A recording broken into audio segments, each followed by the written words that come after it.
You want to know what entitlement really looks like? Picture this. You work your whole life, save every dime, finally get yourself a patch of lakefront, dreaming of peace and a little fishing, and one day you drive up and someone else's shack is sitting on your shoreline padlocked tight dock, and all with a sign basically telling you to buzz off. Yeah, that happened. And let me tell you, if you've never felt the urge to throw somebody's stuff into the lake, you've never had a homeowners association decide your private land is up for grabs. Let me back up a sec. I bought this little slice of heaven because I wanted out of the rat race. I just had my second kid with my wife Ann, found a duplex in a neighborhood that actually had a playground. Neighbors seemed decent enough, and for a hot minute I thought this was the start of our peaceful chapter. First day, the normal lasted about 5 hours. The folks upstairs dropped off their 7-year-old with a bag of goldfish crackers and a note asking us to watch him while they disappeared to God knows where. I'm not kidding. Anne just stared. Did they seriously just leave their kid with strangers?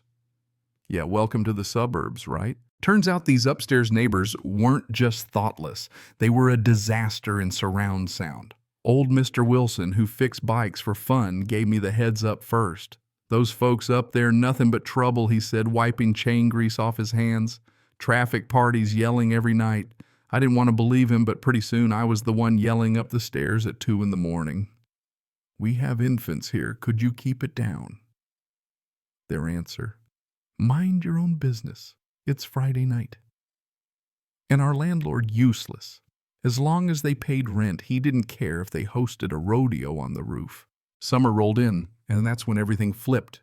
I pulled in one night, saw their red Mazda smashed up like it had been used for bumper cars, and called the cops for a hit and run. What I didn't know, the guy upstairs, Jason, was already wanted for drug trafficking. They hauled him off in cuffs, screaming it was all my fault, as if I crashed his car or ran his drug business for him. His girlfriend Amanda got CPS at her door again because she kept leaving their son home alone. Anne, my wife, does a little digging online, finds out they've run off with $52,000 in furniture and electronics from a rental place. Next thing, the sheriff's hauling out every stick of furniture from their apartment TV, subwoofer, even the dressers. Amanda tried to fight the sheriff and ended up in jail too. The kid, he got taken in by the state. And I won't say I was happy to see it, but the poor guy was always hungry, always in the same clothes, and nobody deserves that. We made sure he ate when he came around. Funny twist, Tiffany. The boy's mom actually cleaned up after all this, got her son back, and thanked me at the grocery store 2 years later. That's one bright spot in the mess. But you want entitled. You haven't met the HOA folks from across the cove at my little lake lot. See, after that whole circus, I wanted weekends to myself. My patch wasn't much, 100 feet of wild shoreline, couple of pines, gravel drive, a flat spot for my old pickup. I'd set up my lawn chair, take photos for my dad, who got a real kick out of me owning a piece of the lake we used to fish together. And the best part, county clerk slid me the deed, winked. You're outside the HOA. Enjoy the peace. That was the dream. It worked for a while. A few kids fishing off the county ramp, a couple kayakers, nothing big. But then these folks across the water, tidy lawns matching mailboxes, probably a rule against colorful birdhouses, decided they needed community lake access. At first I just noticed a little path cut into my brush. Picked up some trash, didn't think much of it. Week later, found a laminated private access members only sign zip-tied to my tree. I laughed, tossed it in the truck bed, figured some eager beaver from the HOA was overreaching. Big mistake. 2 weeks after that, I show up to find a brand new shack right on my shoreline, tucked under the pines, padlocked with a little dock bolted on, and a big HOA Lake Committee sign on the wall. For a second, I thought I was on the wrong lot. But no, my orange survey stake was right there, 8 feet from the shack. There were 3 guys packing up their tools. You the new member, one asked. Nope, I'm the landowner. Who told you to build here? HOA board, they paid us, gave us a map.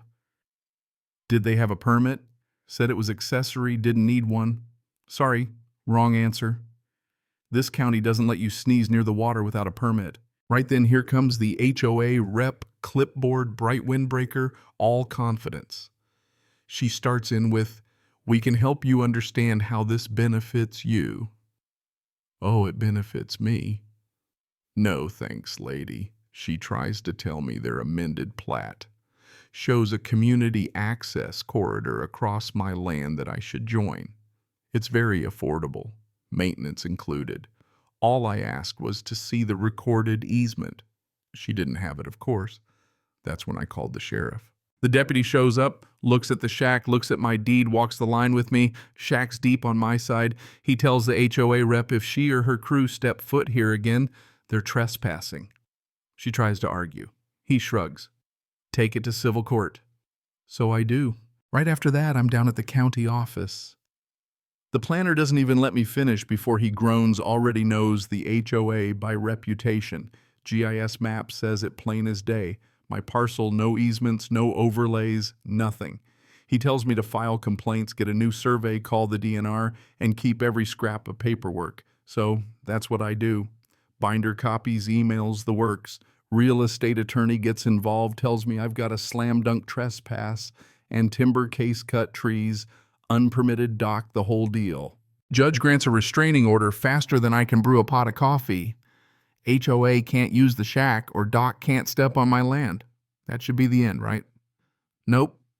Next day my gate's chain is cut, no trespassing signs down, footprints everywhere. So now I'm installing cameras, new locks, steel posts. My weekend getaway is starting to feel like Fort Knox. Then comes the best part, the twist, if you're waiting for one. 2 a.m, I get an alert on my phone. Video shows the HOA woman and some dude with a hoodie and bolt cutters sneaking around with flashlights trying to break into their own illegal shack, like some kind of HOA ninja squad. I send it to the sheriff and my lawyer. Next thing, they're both cited for criminal trespass and malicious mischief. Court date coming up, fines looming, and that's just for the chain. Meanwhile, the county and DNR drop the hammer. More citations, fines, restoration orders, the whole 9 yards. When it finally comes to the real hearing, the HOA lawyer tries. Everything claims community reliance, says the shed is public safety. The dock prevents erosion. Judge is having none of it. Belief isn't a legal right. Show me the deed or get off his land. That's when it unravels for them. Emails come out in Discovery Board members literally saying he won't even notice lots empty on weekends. If he complains, we'll say access is common. Another asks, we need a permit, right? If we get a notice, we'll deal with it then. Contractor throws them under the bus, hands over texts and a map screenshot with a big X on my lot. My survey's ironclad. Their amended access plan is just a CAD drawing never filed anywhere about as useful as a monopoly deed. Judge rules in my favor, full stop. No rights, no easement.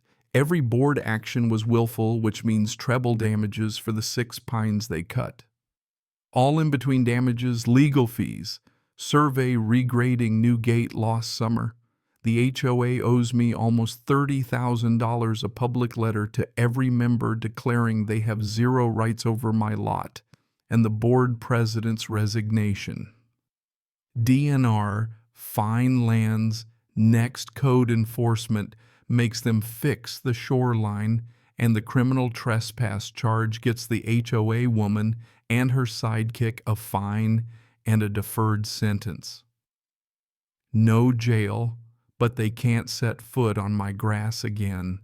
That's all I wanted, my peace back. So after months in court and too many sleepless nights, I finally get my wish. Filed for my own dock, legally paid the fees, did it right. Set up my lawn chair again, poles out, coffee in hand, water looking just like it should, quiet.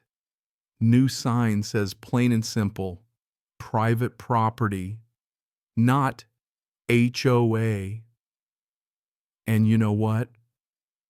The same neighbors who once looked over like I was the odd one now paddle by and wave quietly, apologizing for the board's mess. Turns out, even in tight communities, not everyone wants to be a bully. If you take nothing else from this, keep your papers close, get your own survey, and don't wait on folks like that to do the right thing. People only stop when you make them stop. I learned the law's slow, but it works. And nothing beats the feeling of watching them tear down their lake committee shack board by board and float their dock away, knowing you stood your ground and the law had your back.